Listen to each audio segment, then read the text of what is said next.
Quer se aperfeiçoar em ADVPL e Proteus? Conheça nossos cursos. Acesse terminaldeformação.com/assinatura.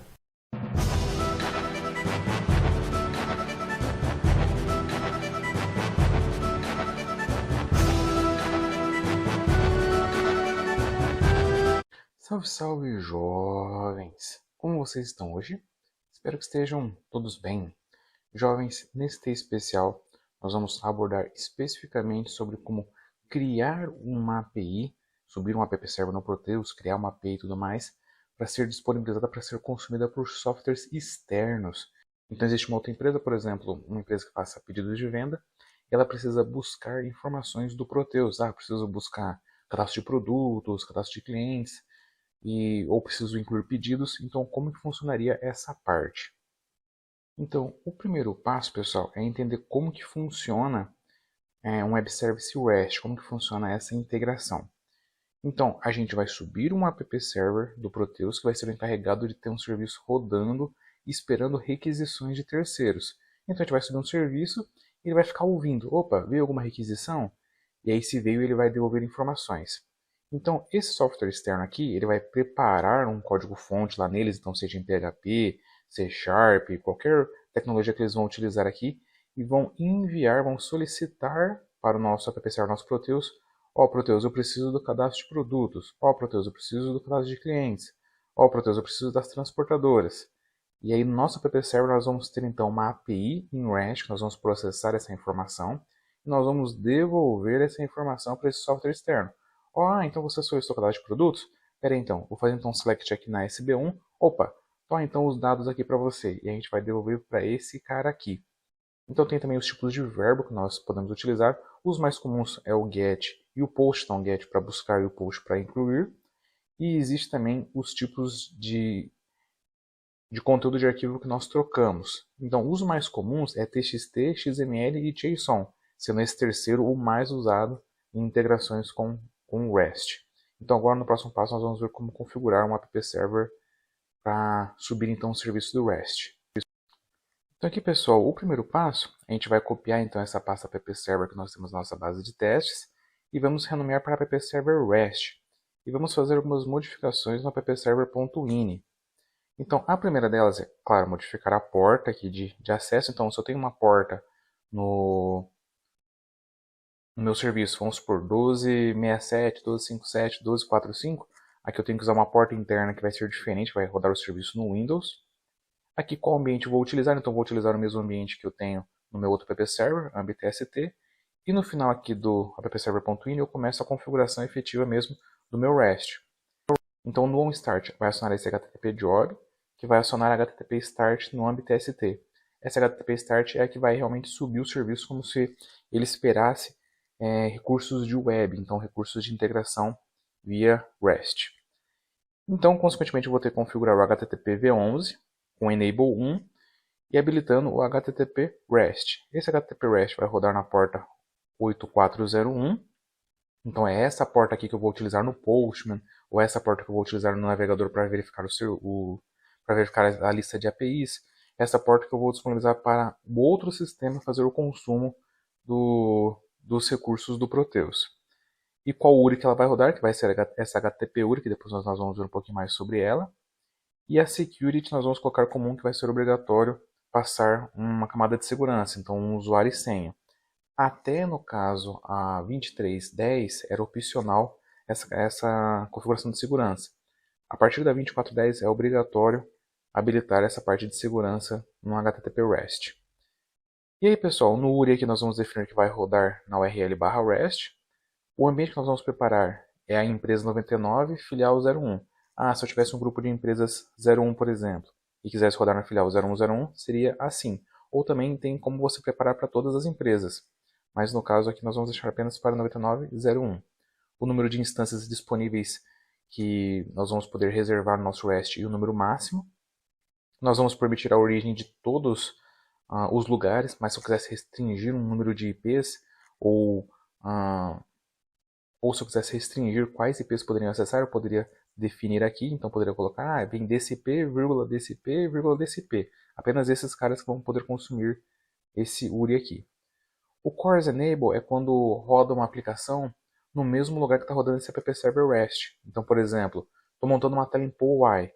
Essa tela em POI está rodando localhost. E meu app server REST também está localhost. Então, para não dar nenhuma divergência, nós utilizamos aqui esse CORS Enable. E o stateless, o que ele significa? Quando nós fazemos um consumo de uma API, meio que o app server fica esperando para ver se vai vir alguma coisa nova desse consumo. Então, meio que ele deixa reservado parte da memória ali dele, dessa conexão que veio anteriormente.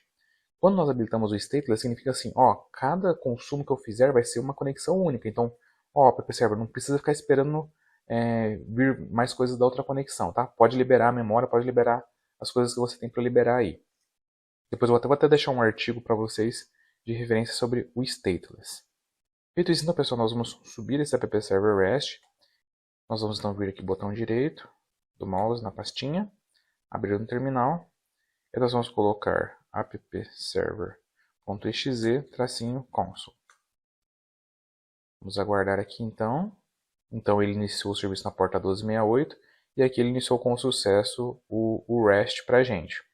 E se eu quiser instalar o serviço, eu posso vir aqui.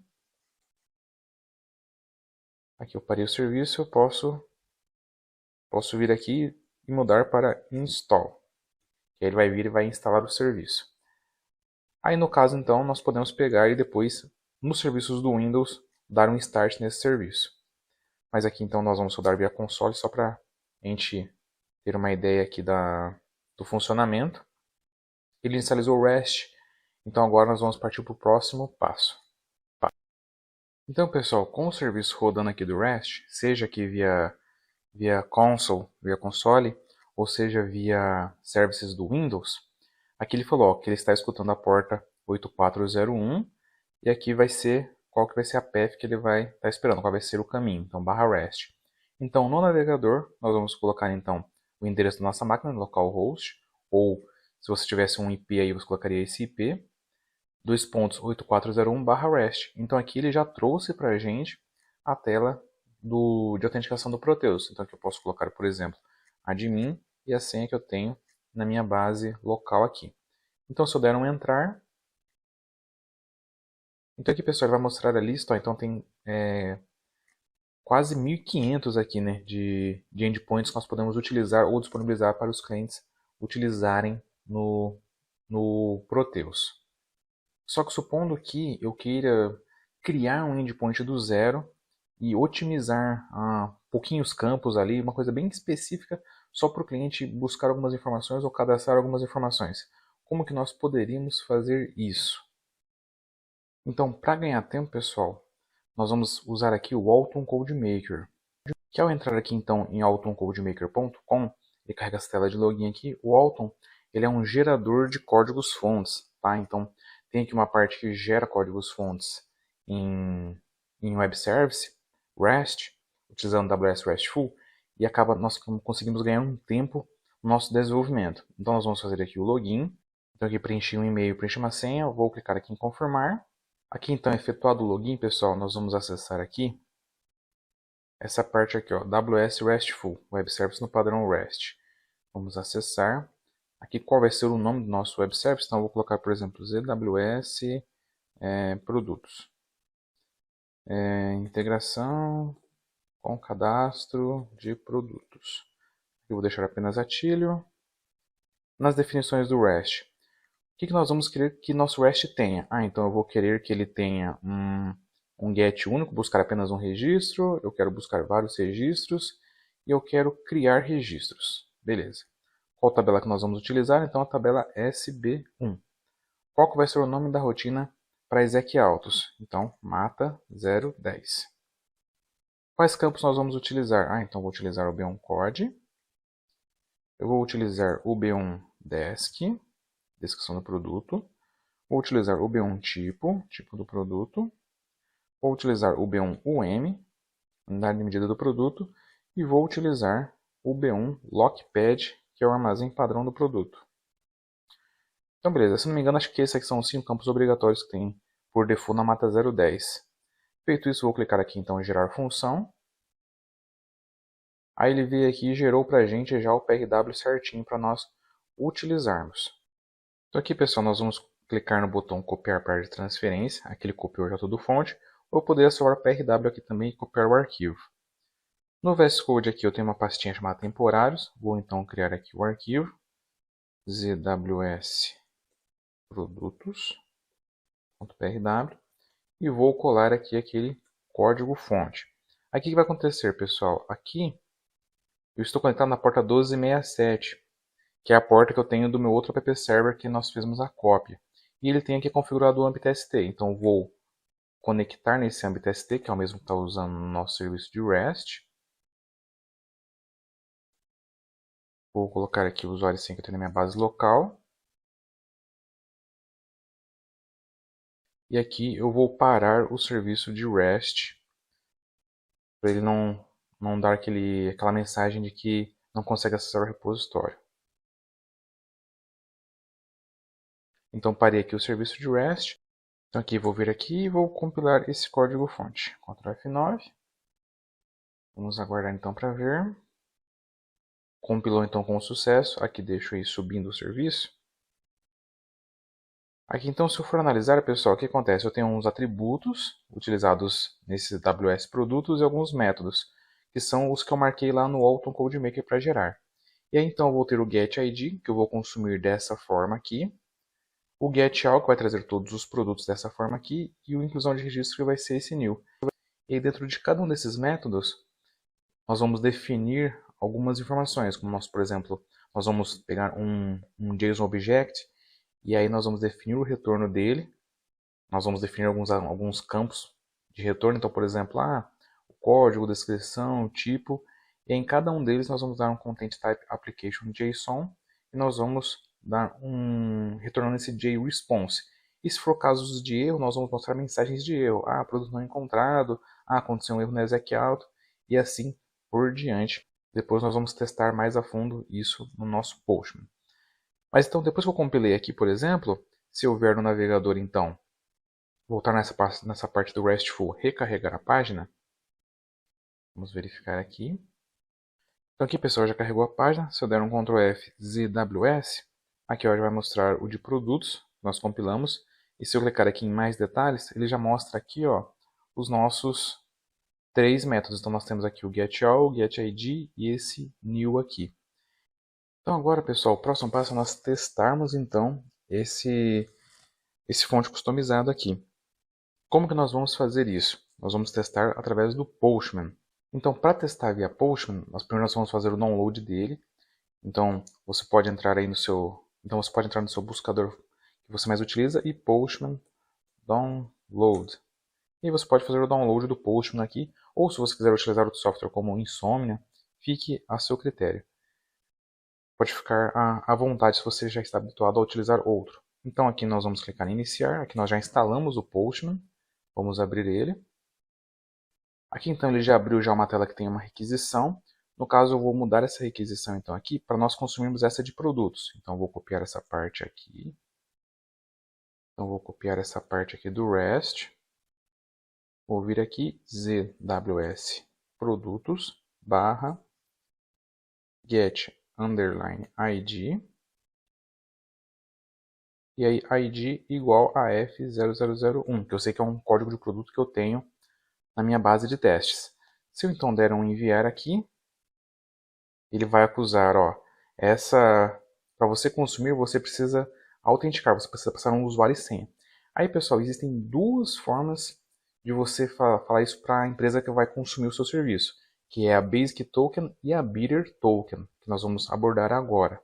Então o que acontece? O que vai mudar, pessoal, é aqui no Authorization.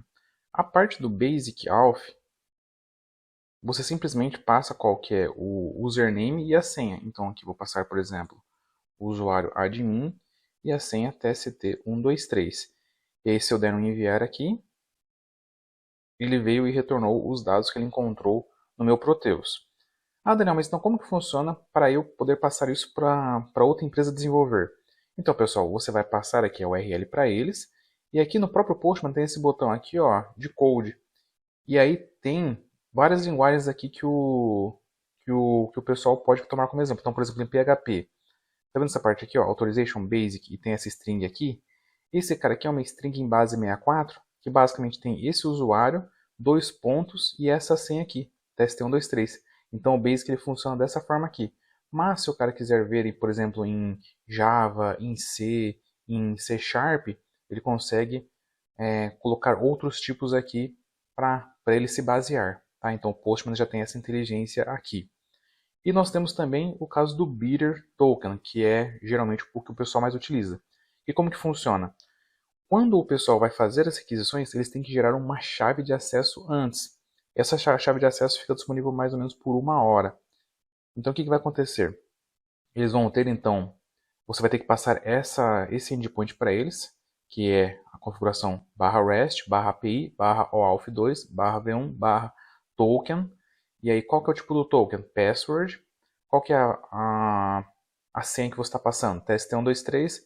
Qual que é o usuário? Username, admin. Então são esses três parâmetros aqui, ó. Grant type password. Aqui qual é a password? test123 e qual que é o username? Admin. Feito isso, você clicou em enviar, ele vai te retornar aqui um JSON. E aí, nesse JSON, tem esse carinha aqui, ó, Access Token. Esse Access Token, o que vai acontecer? Você vai ter que copiar ele aqui inteiro, com exceção das aspas. Então, nós vamos dar um Ctrl C aqui. E aí, na sua requisição, no seu GET, nós vamos mudar aqui para Bidder Token e vamos colar aquela string. Então, colando essa string aqui e dando um enviar, notem aqui que ele trouxe também os dados. Se eu trocar, por exemplo, o código do produto daqui, ele também atualizou aqui. E se você for disponibilizar isso para outra empresa consumir e tudo mais, para eles fazerem testes, se eles clicarem aqui, por exemplo, no Postman, olha como que ficou, por exemplo, em PHP. PHP ficou, então, Authorization Bidder e aquela expressão que nós pegamos que foi gerada através desse outro tipo aqui, que é um tipo POST, que é esse carinha aqui. Então, pessoal, aqui nós testamos, então, esse lance do Basic e do Bidder. E agora nós vamos testar também os nossos outros dois endpoints. Então nós temos o GetAll também. Então vou copiar aqui, por exemplo, WS Produtos, GetAll. E o Authorization aqui, ó, vou deixar sem nada para vocês visualizarem. Ele vai dar aquela mensagem que requer autenticação. Então vou pegar aqui, mudar para Bidder Token. E aqui vou copiar aquele token que foi gerado. Vou colocar aqui então. Feito isso, vou dar um enviar. E aí aqui então ele traz todos os produtos cadastrados nessa base aqui. Como são muitos registros, ele trouxe então aqui ó, 19 registros, então ele fala que tem 2 páginas e eu estou na página 1. E aí então eu tenho uma estrutura de navegação de páginas aqui. Então isso acontece com... Por quê, pessoal? Vamos supor que eu tenha 1000 produtos. Ao invés de eu ter uma requisição lenta que vai trazer todos os 1000 produtos, eu consigo quebrar a cada 50 registros, por exemplo, a cada 100 registros. Então eu quebro por páginas. Então você consegue utilizar aqui o conceito de paginação. Então, por exemplo, aqui no GetAll, nós vamos ter qual que é o limite de registros que eu quero trazer e qual que é o número de página atual que eu quero buscar. Então, por exemplo, como ele falou que ele tem 2 páginas aqui, eu vou colocar que eu quero ir para a página número 2. Se eu der um enviar aqui, então, olha, ele já mudou aqui os registros e lá embaixo ele fala, ó, a página atual é 2, total de páginas 2. Se eu mudar o número de itens por página, então eu quero que o limite por página seja de 5 registros. Vou dar um enviar aqui. Então aqui ele já atualizou já os dados. E lá embaixo ele diz, então, ó, eu tenho 4 páginas. Em cada página eu tenho 5 itens. Então, pessoal, eu tenho um total de 19 registros. Estou na página 2 e eu tenho um total de 4 páginas aqui para poder fazer a navegação. Então é assim que funciona aquele GetAll que nós visualizamos. E agora para eu incluir um produto. Então, pessoal, nós vamos mudar aqui o tipo para post, que foi aquele que nós geramos. Aqui deixa eu só copiar essa expressão aqui. E aqui vai ser new. Aí, o que vai acontecer, pessoal? Eu tenho que passar para ele um JSON, que vai ser o JSON dos campos. Então, se eu vier aqui no código-fonte que foi gerado, lá no new, vai ter qual que é, então, o que eu preciso passar para ele. Então, vou voltar para cá. Vou clicar aqui no body. Vou colocar aqui como raw. e vou colocar aqui o JSON que eu estou formatando. Então, qual vai ser o código do produto? Aqui eu vou colocar como, sei lá, Y0001. Descrição, teste. O tipo dele vai ser produto acabado. A unidade de medida vai ser quilos. E o armazém padrão vai ser 01.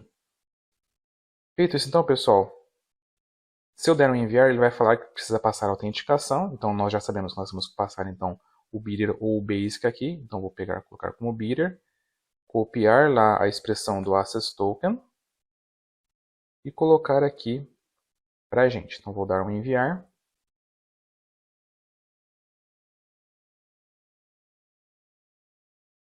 Aí ele disse aqui, ó, erro na inclusão do registro. Não foi possível incluir o registro, foi gerado um arquivo de log nessa pastinha aqui. Então, se nós formos nessa pastinha visualizar o arquivo de log que foi gerado, vamos lá então.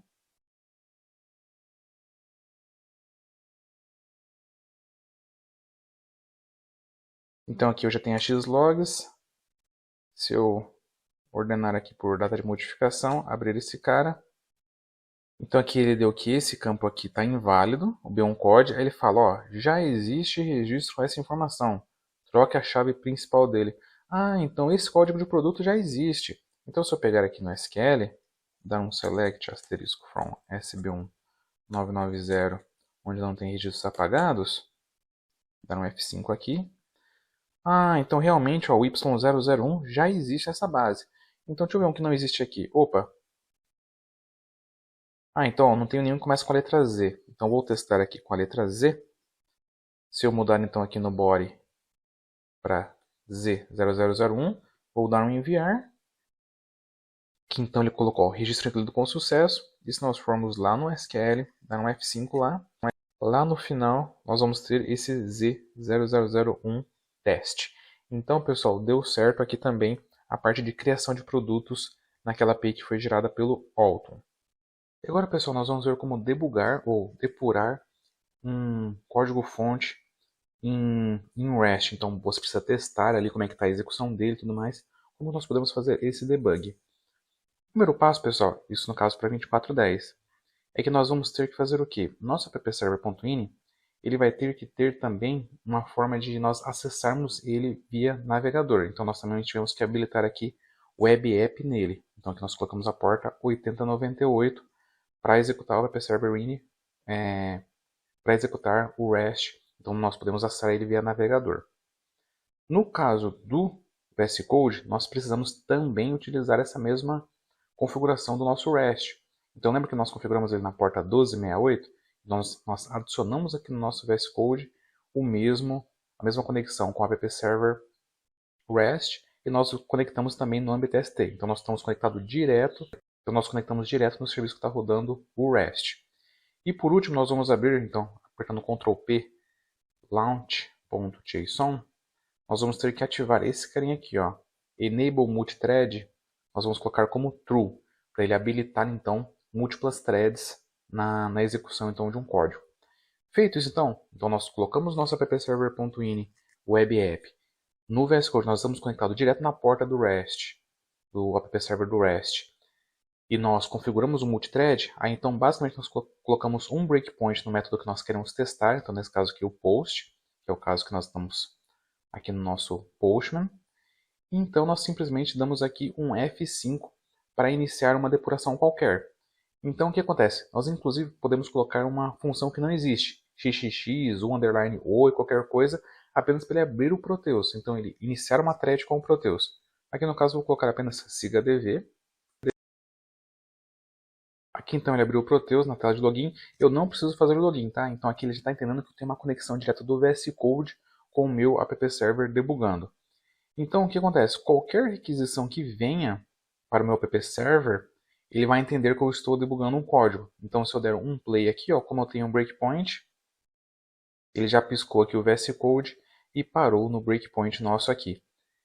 Então, por exemplo, se eu colocar, vou colocar um próximo breakpoint aqui, vou tirar esse aqui, vou dar um play aqui, vamos ver essa variável setJSON. Então aqui, ó, olhem só, é o JSON que nós mandamos lá no nosso Postman. É exatamente esse carinha nós mandamos aqui no nosso body. Então dá para a gente debugar um código já ganhando tempo ali nos nossos testes. Então vou continuar aqui a execução para ele dar a mensagem de erro aqui, falando que já existe o registro. Notem que meu Proteus ele continua aberto aqui, ó, eu não fechei aquele siga ADV. Então vou mudar aqui o código, ó, vou colocar como Z002 e vou colocar aqui como teste 2, por exemplo. Vou dar outro enviar aqui. Notem que ele já parou também aqui no breakpoint. Eu consigo ver, ó, como que veio o setJSON.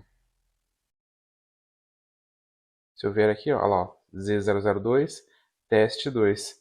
E aí eu consigo ir debugando esse código fonte. Então, por exemplo, vou colocar aqui um breakpoint na linha do MSExecAuto. Vou dar um play aqui. Como que ficou então meu array de dados? Então, a dados. Então aqui eu tenho aqui 5 linhas, aí na linha 5, o B1 Lockpad 01, o B1 MKG, o B1 tipo PA e assim por diante. Então eu consigo debugar um código desde que eu tenha um multithread ativo. Eu deixo aqui uma janelinha com o Proteus rodando, pode ser também uma função que não exista.